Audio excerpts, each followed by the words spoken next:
Okay. So I can see. It's July 31st and August 2nd. Has a lineup including Phil Ferguson, P.Z. Myers, Dan Barker, J.T. Eberhard, Amanda Brown, Kinzilla, he's a comedian, Matt Dillahunty, Aaron Raw, Rebecca Vitzman, Mr. Wizard, David Fitzgerald, Brother Sam Singleton, Teresa McBain, Tracy Harris, Vicki Garrison, Seth Andrews, the host of The Thinking Atheist, Nathan Phelps, Hemant Mehta, and Fazel Saeed Mutar. And hopefully you, if we can get you in. I have one slot left for me. So you That would be great. basically, it's $25 for all 3 days. You can go online at gatewaytoreason.com and order your tickets, and there's plenty of tickets available. With that, I appreciate your time, and let's get wrestle some questions. Thanks. If you have a question, just raise your hand. Excellent.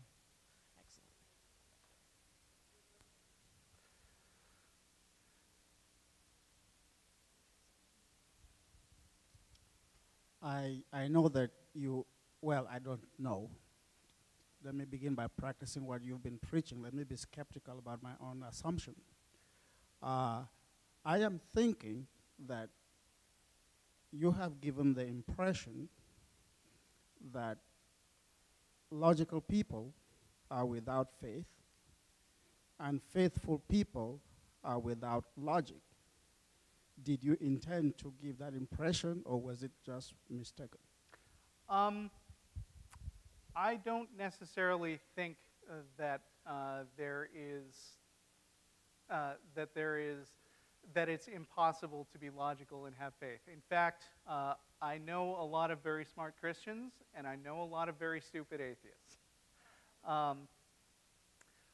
What I would say instead is generally that faith is held apart in a separate category from analysis and critical thinking, because I think that the very definition of religious faith, I mean, obviously the word faith in the dictionary has a lot of different definitions. But faith in a religious context often means believing in things in spite of or lacking any specific evidence that points towards those things. And I think that religion is often given a special pass by invoking the concept of faith that we don't give to other subjects.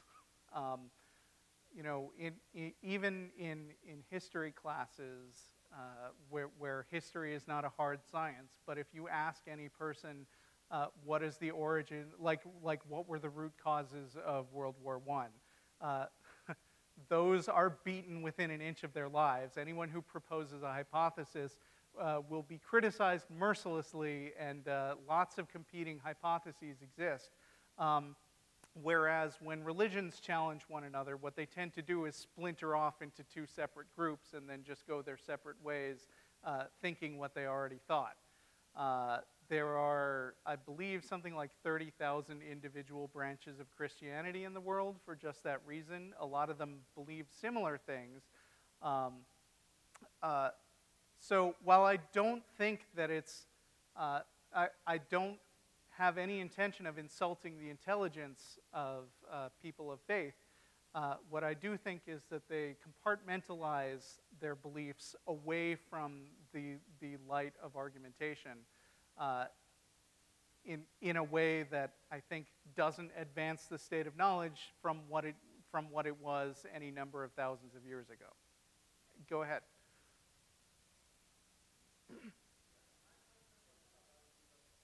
Yes.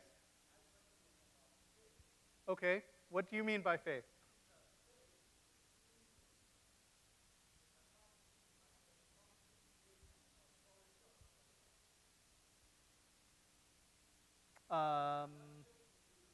Okay. All right. I mean, I suppose that's a possible definition, and I think the same answer still applies, because if you're accepting something based purely on the authority of somebody else, then you are placing that somebody else beyond scrutiny, basically assuming that this person always knows what they're talking about. And I personally think that everything and every one should be subject to doubt. Yes, and I agree with you on that. Okay. I am a scientist by training, and Yes. so I am a skeptic. Okay. Because if you are not skeptical, you cannot be successful as a scientist. Sure. So my point is that, and maybe let me make my point more overtly. I think that any logical argument begins with a premise that has been accepted. Okay. And there is a faith component to accepting that beginning premise. And so my point, therefore, is that we need to be careful to give the impression that being a skeptic or being an atheist, because you tended to use those words interchangeably. I might have a few times. Yes. And so let us not give the impression that the skeptical path or the atheist path is without faith, because there is a significant component of faith activity in the atheist path of life. Here's what I think. I think any system of beliefs has to begin with a set of shared axioms, and I think Exactly. that might be what you're referring to as faith. That's what I'm referring to as faith, and that is actually Right. faith which is independent of religious belief. What I would say, though, is that the challenge of skepticism is that you make as few and as small assumptions as possible based on these axioms. So there are a lot of things. Okay, well, if you're satisfied with that answer, then I'll just stop there. Okay, thanks. Who's next?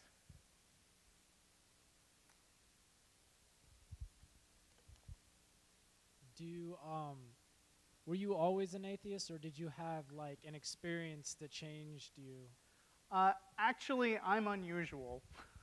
My parents were both non-believers of some sort. I came from a couple of Jewish physicists who, my dad at least was very staunchly atheist, and my mom was interested in the ceremony and tradition of religion, which is why I wound up getting a bar mitzvah.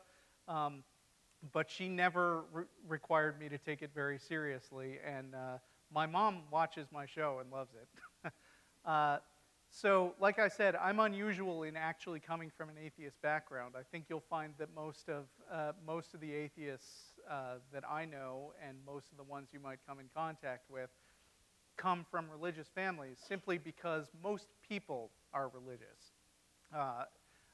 At least 85% of Americans affirmatively believe in the existence of God, and so the odds that you'll come from, religion isn't hereditary, although you do tend to follow in the footsteps of your parents, but most people do come from religious families, and most atheists have been through some kind of sometimes painful breaking away period with the beliefs of their parents.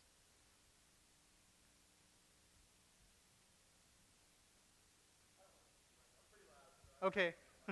Well, it's being recorded, so you probably should get the mic anyway. Hi, nice to talk to you. I've Hi. watched the show a lot. So recently, I just strictly by accident on my traverses on the internet kind of ran into this gentleman by the name of Janowski, who is a young Earth creationist and a bit of a YouTuber. Okay. I'm not familiar with him personally. I wasn't familiar with him either because Okay.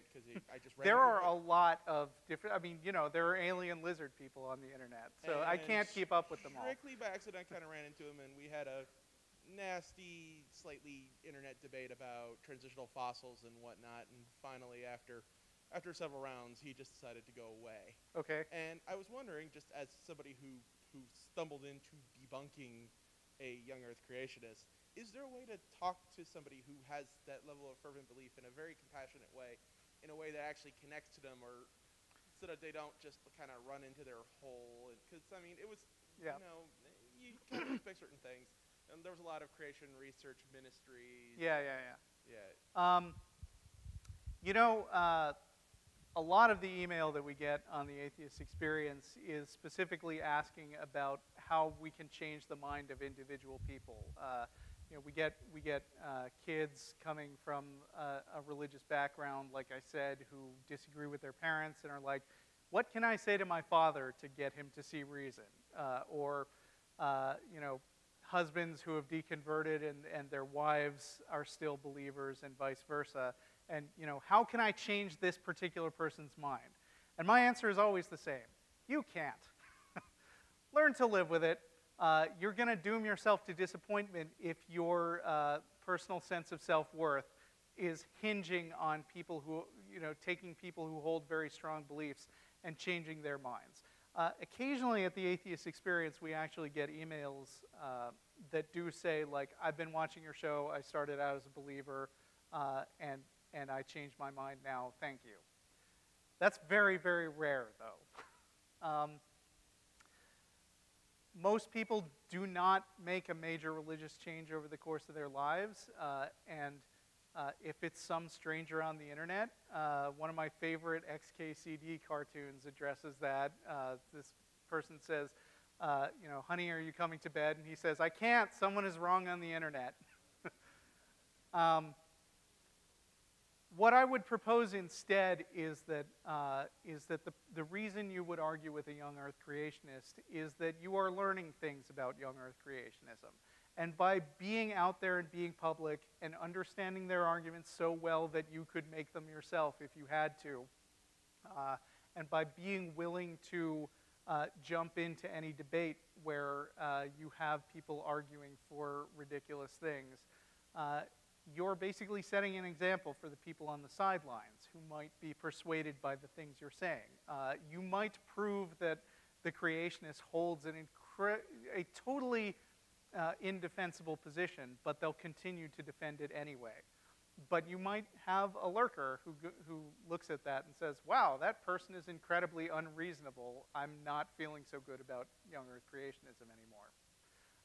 And that's really the best you can do, because I think that over time, when you engage in people like that, you contribute to cultural drift, which means that a fundamentalist might not turn into an atheist, but he might be a slightly less strident fundamentalist. and a liberal Christian might go agnostic.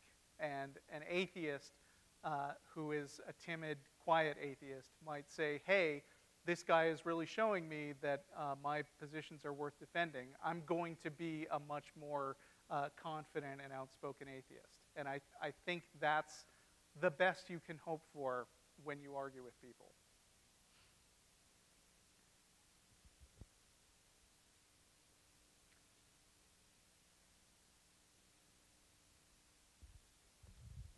Hi, Russell.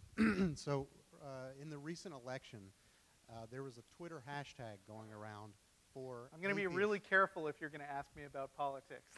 No. I have opinions. I'm just not necessarily going into them. I'm not going to express a particular side. Yes. The hashtag basically was just to have atheists say, I voted. Okay. So at what point do you think the atheist movement, or whatever, that's kind of a weird statement to say anyway, right, would, or the secular, more likely a secular movement, would put forth a presidential candidate not to win, but to at least demonstrate the level of atheism or secular belief in the country?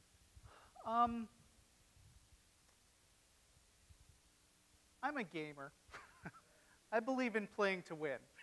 I think I'm not really impressed with movements that put up dummy candidates who they know have no chance of winning in order to make a statement, because there's something, I forget what the particular theory is called, but when you put up multiple candidates, actually maybe I'm already getting too much into politics, so let me change course. My point is this, there are a lot of other ways to influence political positions than just sort of putting up individual candidates, because candidates tend to be an all or nothing package on one level because you either vote for them or you don't. But they're not an all or nothing package in the sense that they have to respond to the desires of their constituents in a way that is most likely to make them win.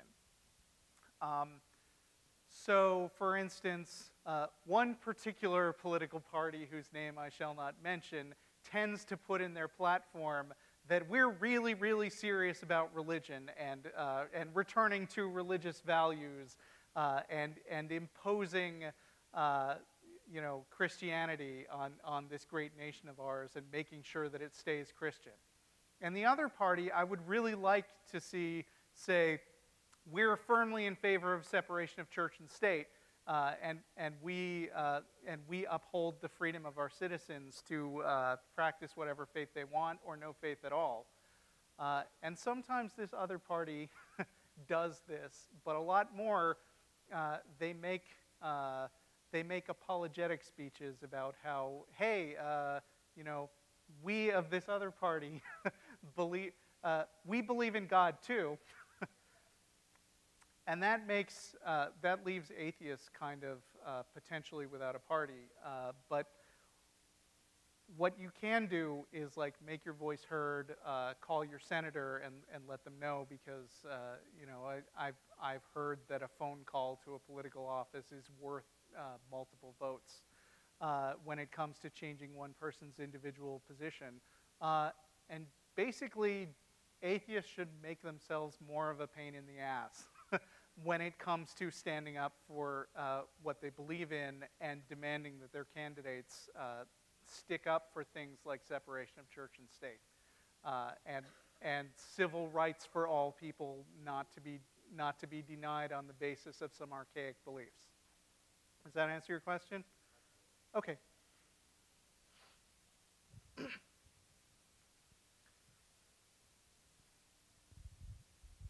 Hey, Hi. I was just wondering, as a host of the Atheist Experience, if you knew of a possible channel or show that would be national, and if you do, when that may be. Well, that is difficult to say because real TV, has to sort of commercially support itself. I will say that we recently, earlier this year, we talked to American Atheists, which launched their new Roku channel, which is called Atheist TV. And they were delighted to bring us on board. I personally talked with a person who just recently became known as Danielle Moscato, who was at the time Dave Moscato. And she was delighted to bring us into this Atheist TV channel, and I'll also be joining a panel with Dave Silverman talking about generating content for public TV at the American Atheist Convention in Memphis in April. Of course, Roku is kind of a new niche market, and that's not exactly the kind of thing you're thinking about. I used to have more hope than I do now that the Atheist Experience could potentially go to mainstream TV and mainstream radio. And I talked to a lot of media professionals, and you know what they told me? Don't bother, the internet is winning anyway. But if I had an answer to how we can become more mainstream than we already are, I'd already be following my own advice. So if you have any ideas, just email me.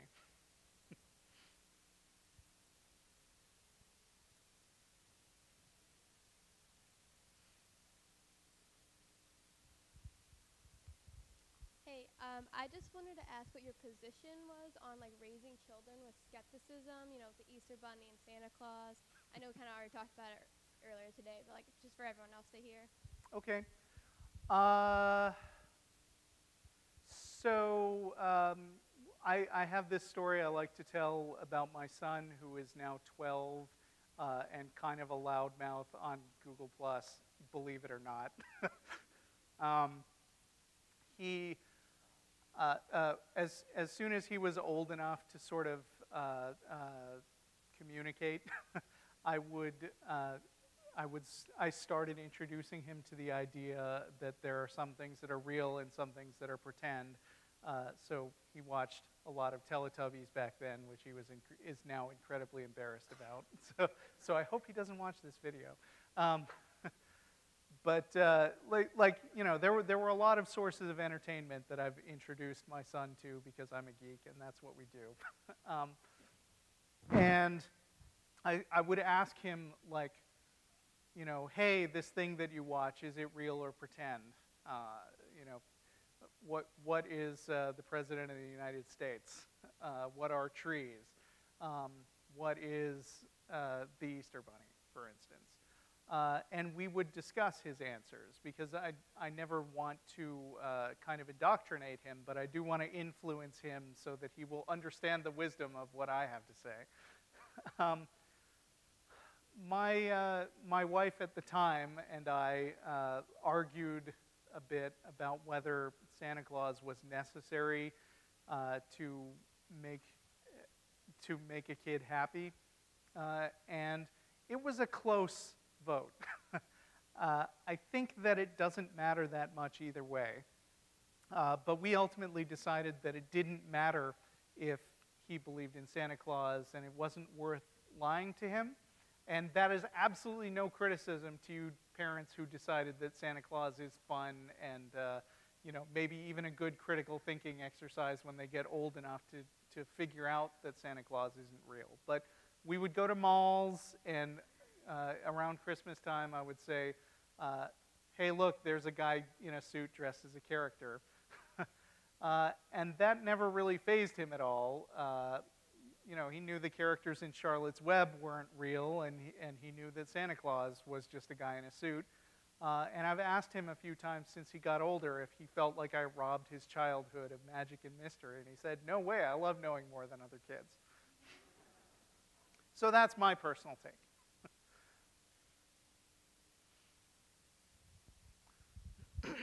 Hello. Hi. Hey. There has been in the immediate area a little extra newsworthiness about the In God We Trust issue. Okay. About a year ago, St. Peter's had the fight, and it was a very minimal fight, it seems. There's some lobbying that has been taking place nationwide by a few groups. I think David Barton was actually the founder of some of those groups. David Barton, the guy who makes up quotes out of whole cloth from his own history, from founding fathers. Correct. But basically, the mayor of St. Peter's went with it. In God We Trust is now on at least 3 buildings, or 4 maybe, okay. in big letters. So the fight was lost there. But this group's entire goal was to put that, the national motto, up anywhere they could. And there's still, Facebook shows daily that they're happily winning in the areas that expect to win, North Carolina and places like that. Right. It came up in Baldwin maybe a few months ago, and we defeated them 6-2 with enough speeches. And so it feels like a victory, but it's a small thing. Mm-hmm. And it's obviously a big fight, and I'm wondering what your take would be on potentially where a good place would be in that fight. Wow. I think my answer to that is going to be the same as my answer to this other guy, which is that if I knew the answer to that, I'd already be doing it. My friend Jeff D. likes to make this kind of unflattering analogy that Christians treat politics a little like a dog treats a fire hydrant. They go around trying to make everything smell a little more like them so that they can say that, hey, I own this now. And a lot of atheists will tell you that things like dealing with In God We Trust on the money, or Under God in the Pledge, or In God We Trust on public buildings aren't that important a fight because we generally don't, they generally don't affect our everyday lives, and they make Christians mad when we fight them. Of course, we make Christians mad just by existing. Atheists don't have to give public talks and promote the value of skepticism to make people want to shove them down and silence them. And I guess the problem with putting the word God on public buildings is mild. So, I mean, it's a subtle problem, but the problem is that it gives the impression that non-believers basically aren't welcome in the political process.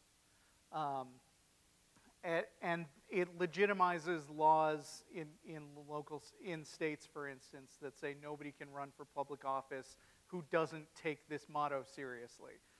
And in some cases, even though those laws are clearly unconstitutional, they're pursued after an election, trying to kick out a candidate by saying, hey, look, there's this obscure law that says that this guy can't run. This effort to get more God on public buildings is this constant game of whack-a-mole, trying to make sure that the necessity of God in the public sphere is reasserted constantly. I'm not a lawyer, though. I don't know the answer to that. That's just my opinion about those laws, and I really support groups like the ACLU and the Freedom from Religion Foundation that recognize those problems and fight the good fight.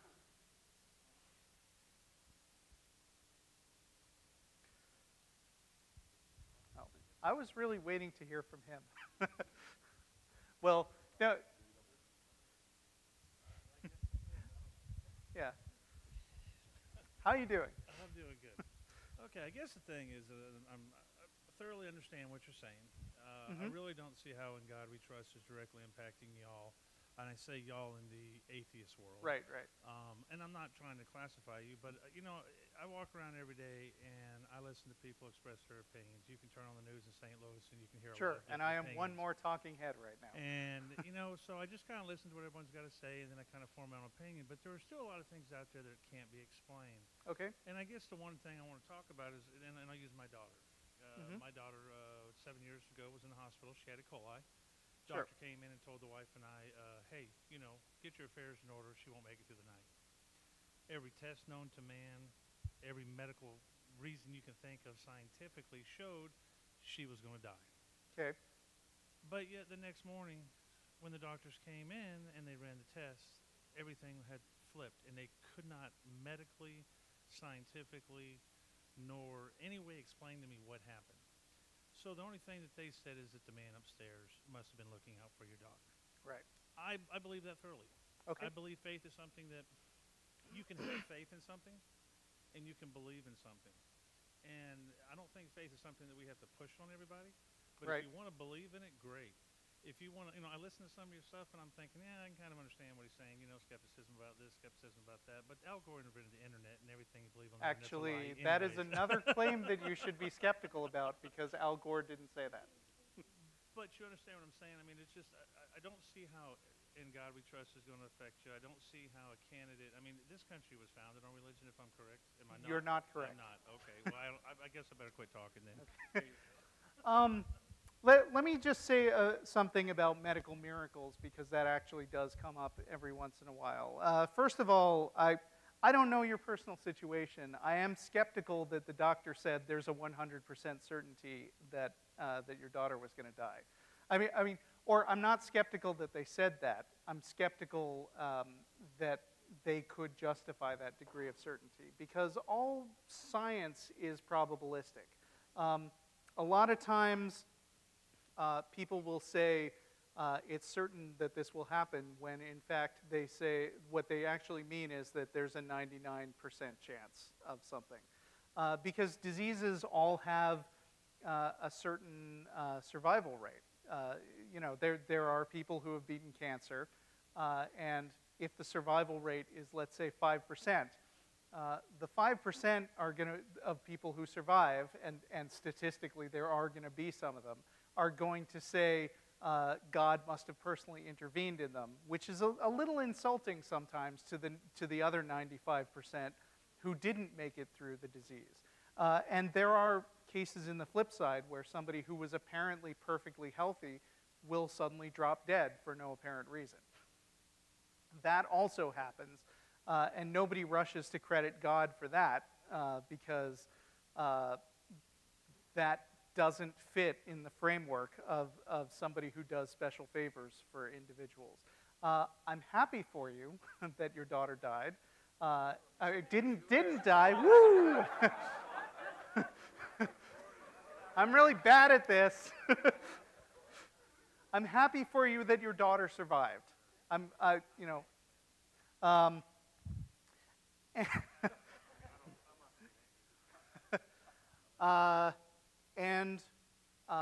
understand that being in the situation of having experienced something that is very improbable and good for you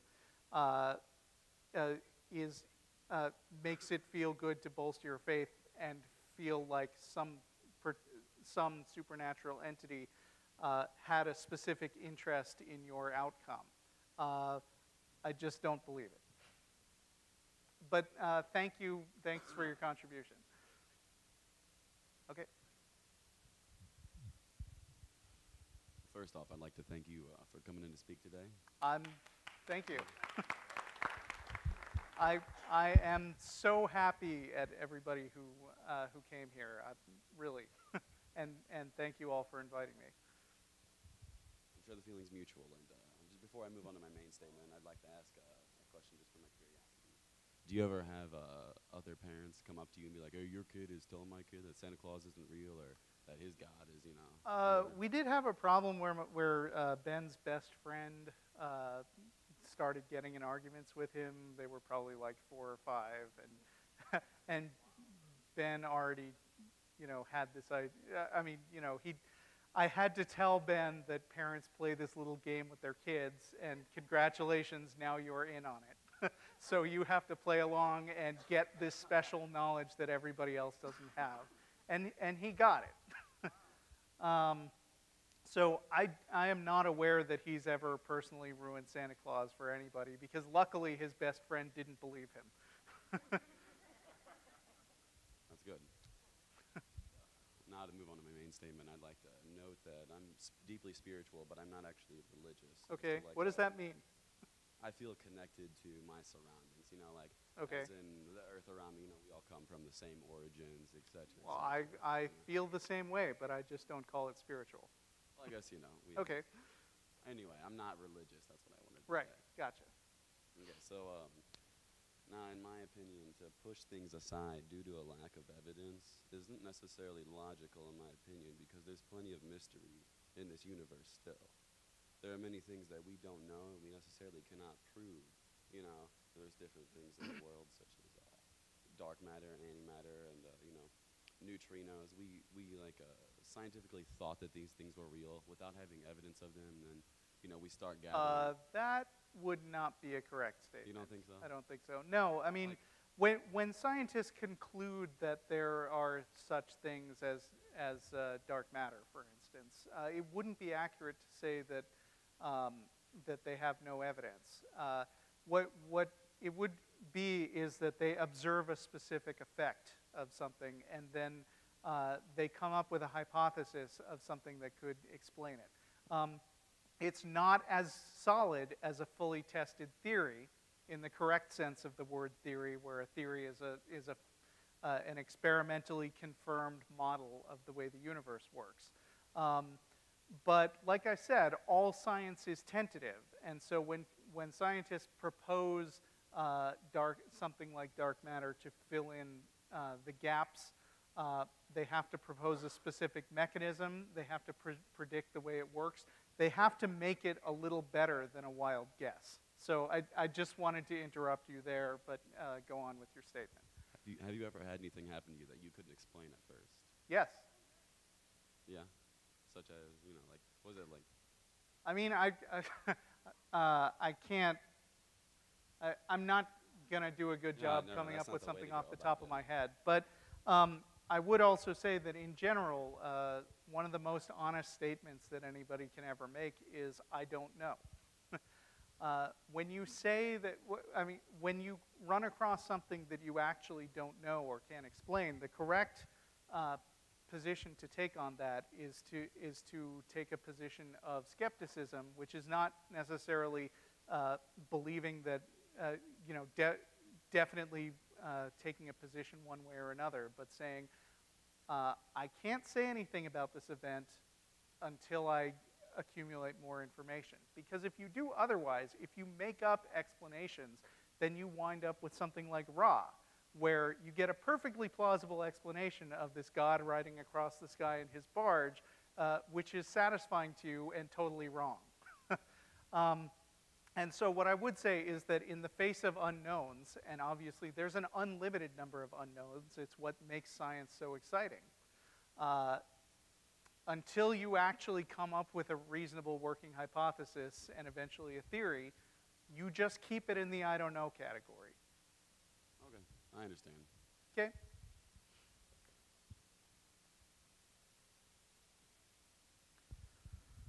Hi. Hi. Could you expand a little bit more on what you were saying about airtight arguments or positions and what you meant by that? I look at argumentation as a process, and I think that it's you shouldn't necessarily mistake rhetoric for actual truth, but generally when it comes to tracking down the real truth behind something, the only thing that we're all capable of doing is taking the input from our senses and pooling the information that we have together and reaching the best conclusion that we have given the available evidence. And I think that a critical part of that process for all of us who aren't scientists and aren't people who have devoted tens of thousands of hours to every possible field of study, is to make a survey of the best available arguments and figure out what people claim to know and how they know it, and reach the best conclusion that you can.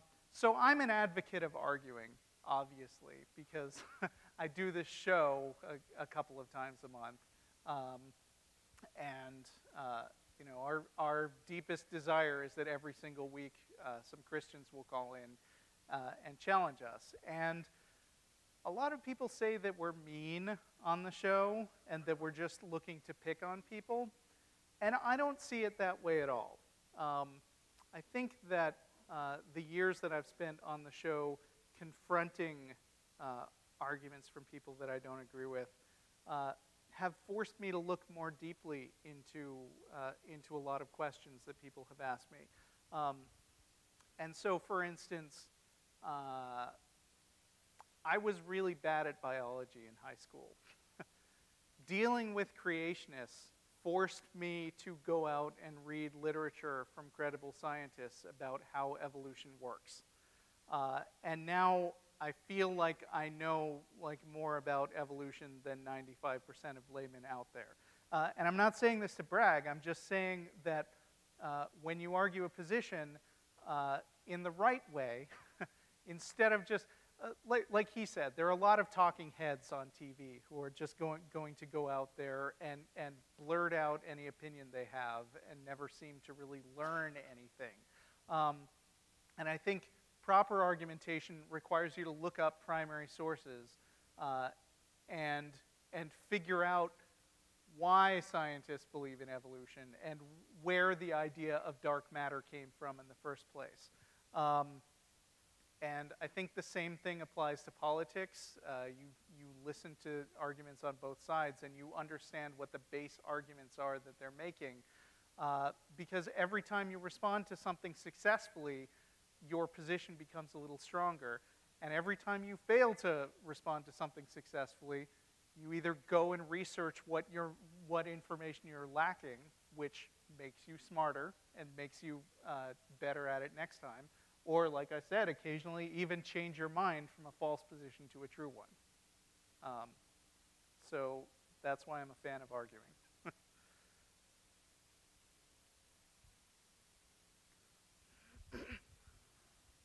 What about the problem of multiple causes? For instance, David Hume had a thought experiment where there's a statue leaking something red, a red liquid, and everyone goes around the statue, oh, God's making the statue like bleed. Yeah. But in the end, the atheist is like, no, there's just somebody in there pouring red ink out, and you guys are all fools.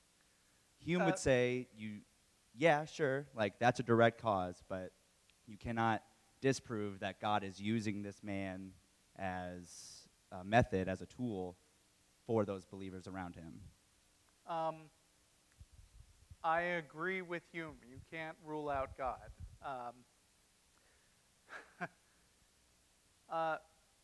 Religious believers have set up this situation where you have a guy who can do anything, and the explanation every time you can't figure out what the magic guy is doing is to just move him out of the realm of analysis. And if there is an infinitely powerful God who for some reason has a vested interest in playing hide and seek from me, sure, I'm never going to find him. And so there is always the possibility that that statue could really be a miracle. Also, when you said that the atheist goes out and says, well, there must be some substance inside, you're all fools. There's a kind of Hollywood atheism that really annoys me, like Scully in the X-Files. Clearly lives in a world where there are aliens and psychics all around her, and she's just constantly burying her head in the sand and saying, there must be a rational explanation, when it's been proven to her over and over again that this stuff, that the truth is out there. I hate the X-Files, by the way. Nothing, no judgment on you people who do like it. Actually, my wife is going through that right now, and she is very entertained. But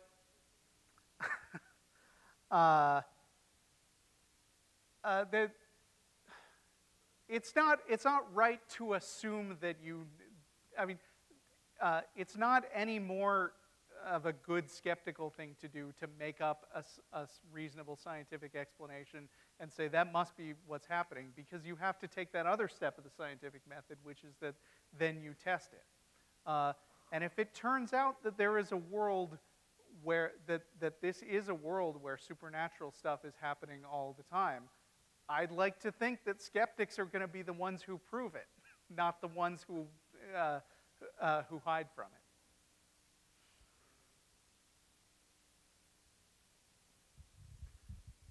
I think the couple of speakers there said what I was going to say, but let me just, my point here is that we need to be careful that the way we make our point is consistent with the point that we're making. Mm-hmm. Okay? Because a lot of times we have a good point, but we make it in a very bad way. That is true. Okay. That's why I said you should never mistake rhetoric for fact. And a gentleman asked a question about how you speak to some people so that they can dialogue with you. And I think one of the mistakes we make is when we dismiss some other person's experience. Right. Because when you dismiss some other person's experience, you lose credibility in their side. And you can no longer communicate to them, or they are no longer listening to you. Yeah. A couple of questions were asked about mystery. And I didn't know if you were of the impression that there is mystery in this life, or there is no mystery at all. It really depends on what you mean by mystery, because that is exactly my point. And therefore, before we dismiss the point about mystery, it is important then to ask the question, what do you mean by mystery? Right. Well, I mean, a while ago, I was saying that there are things that we don't know, and there will always be some set of things that we don't know. And that the intellectually honest position is to continue saying, no, I don't know that, and will not jump to conclusions about what the explanation is. The problem that I see with religious explanations is not so much that they say that there's mystery in the universe, but that they rush to fill in those mysteries. That they say, there is an unknown here, and I'm not comfortable with that, so I assert that my God is the explanation behind that thing. But I do agree that there are things that we don't know. And I would call those mysteries, but I don't feel like that is the answer you're looking for. No, I'm not looking for an answer. I was just Okay. trying to see if you thought there was mystery or not. The other thing that the second point I was going to make is what I sometimes see, it's a mistake when I talk when atheists want to make the point about atheism, and they end up making the point against organized religion. And you can successfully argue against organized religion. In fact, other religions spend a lot of time arguing against other religions. Sure. I mean, So none of us here believes in Xenu. Exactly. So just because you successfully make a point against organized religion doesn't mean you are making a point against theism. And I think that that may be a subtle difference that sometimes gets lost. Right. And so what we end up doing is that we create a caricature of something, and then we break down that caricature and believe that we've broken down that thing. Mm-hmm. So first of all, obviously I'm an atheist. I have my personal opinions. My personal hypothesis is that from everything I've seen, there's probably no God. And because of that, the distinction between organized religion and actual theism is sometimes lost on me because, as far as I can tell, there are no claims about God that have been made that didn't ultimately originate from people just making up answers on their own. I also think, though, that it's often said that the burden of proof is on the person who is making a positive claim. And so when people want to convince me that there is a real God and it has nothing to do with organized religion, my question to them is the same as my question to everybody else, which is, for what reason do you believe that? And why do you think that I should believe that? And if there are no particular arguments that the person has that are meant to be convincing to me and change my mind about why a God exists, then I'm happy to shake that person's hand and say, you go ahead and believe in your God. I'm not convinced. And I think that there's still, even in that sense of agreeing to disagree, there's still a lot of common ground that we can find together, like the fact that people should be free to have their personal beliefs, however ridiculous we might find each other's beliefs to be on a personal level. They should be free to hold those beliefs, and that should not result in an imposition on society. And if we, at the end of the day, continue to disagree on these highly subjective personal things, that, as Thomas Jefferson said, that neither picks my pocket nor breaks my leg. And I'm just happy to leave that the way it is.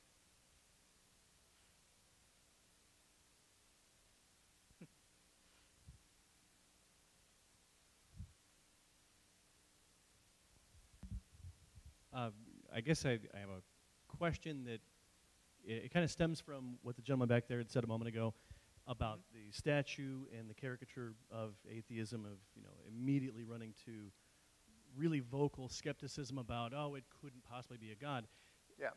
But, and this is said a lot by other people, but I don't know of any instance where something that we understood via good research in science, a concept or whatever understanding, was replaced with a religious understanding that better explains something. Yeah, I agree with you. So because that pertains to, as far as I know, every instance of everything that has ever been declared to be a miracle. Right. The precedent seems to like give it's an been set. example that would be non-threatening to most people in this audience, a lot of Muslim apologists will give reasons why the Quran is absolute and infallible, and predicted amazing scientific knowledge that we couldn't possibly have had circa the year 800 or whenever it came into existence. And so they'll say that Muhammad wrote these very vague, nebulous statements, which, if you interpret them through the right filter of math, could be said to give a pretty good calculation of the speed of light. And they really say that, by the way. And my answer to them is, then how come nobody else ever figured out the speed of light based only on reading the Quran? How come scientists figured out the speed of light, and then Muslims came along and retrofitted their holy book to say, oh, see, we knew that all along, we just didn't bother to mention it. I don't know of a lot of cases, although, as always, my mind could be changed, where some original knowledge came from an absolutely true holy book that provided some unique insights, which were then used by science to discover a fundamental truth that wouldn't have been known without the religion. So you're right there.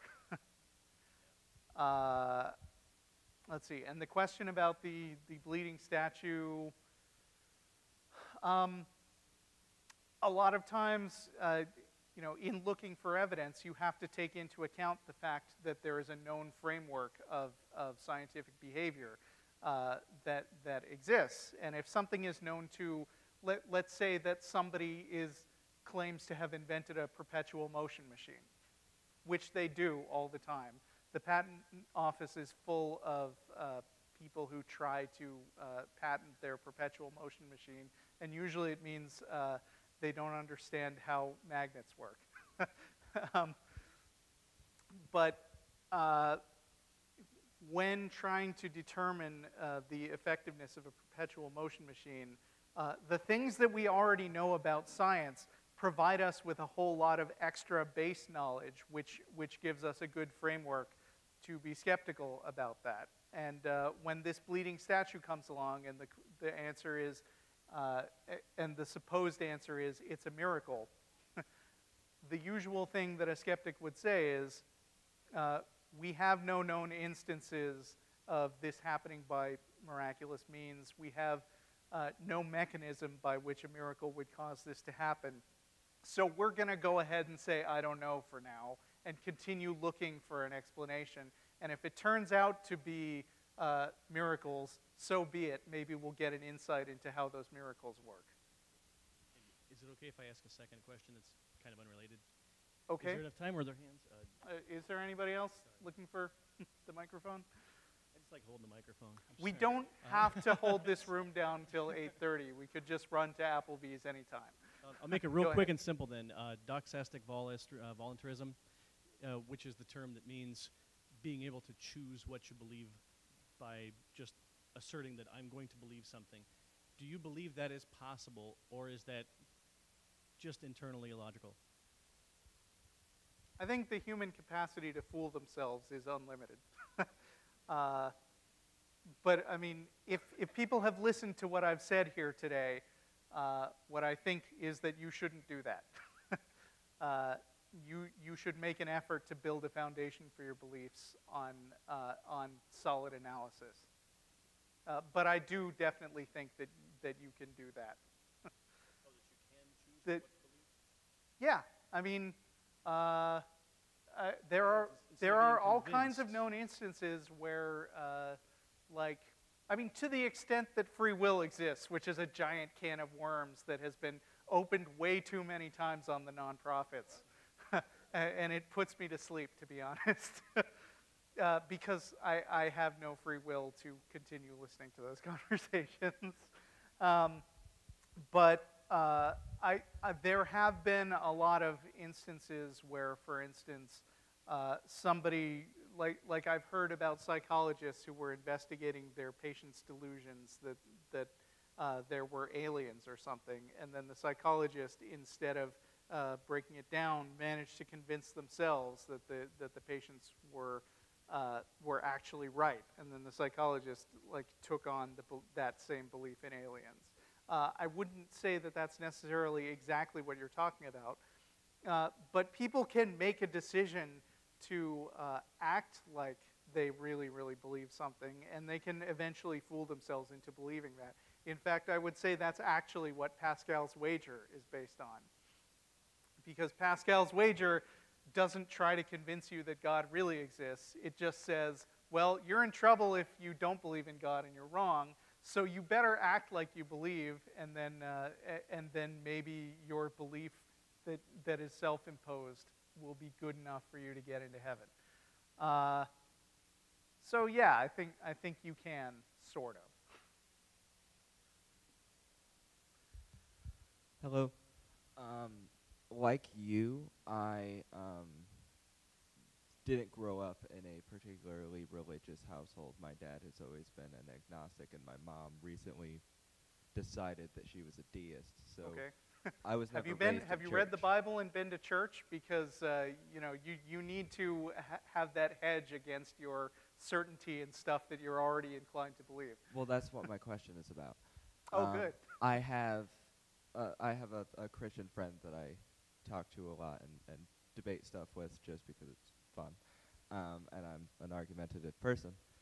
But recently he made the point to me that because I have always been an atheist and have never experienced being religious, that I have a confirmatory bias towards atheism because I haven't given a serious enough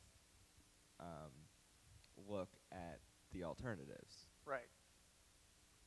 What would you say to that?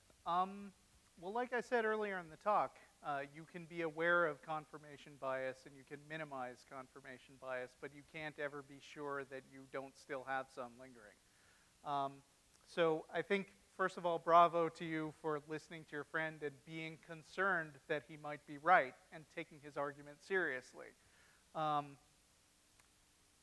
Although it sounds like what he's asking you to do is just do what he said and try to believe something by fiat that you don't have a good reason to believe, and then if you act like you believe it enough, then lo and behold, you might actually fool yourself and convince yourself that you do believe it, and then you don't have to look for evidence anymore.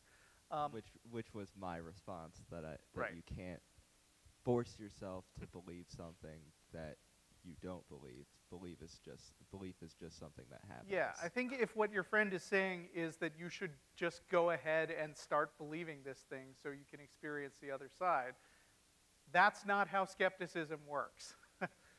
What you should do is investigate the evidence to the best of your abilities and come up with responses to any potentially convincing argument that you think he might be making. But that doesn't mean that you should just try on belief like a suit of clothes for a while. That doesn't make any sense to me.